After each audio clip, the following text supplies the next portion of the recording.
Yattan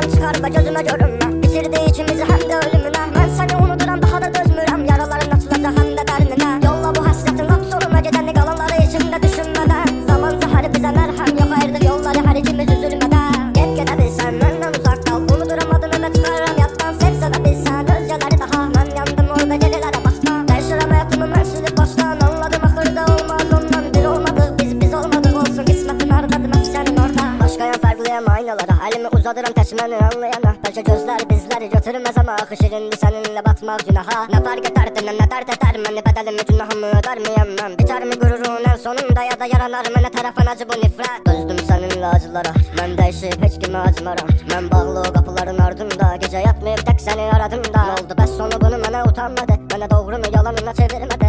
Bir sevici uduzup menine kazandım, hiç kim bir sonu düşünmedi. Yattan çıkar ve gözüme görünme, bitirdi ikimizi hem de ölümüne.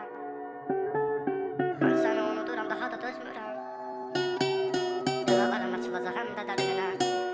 Ben bunu bilirəm. Yattan çıkar ve gözüme görünme, bitirdi ikimizi hem de ölümüne.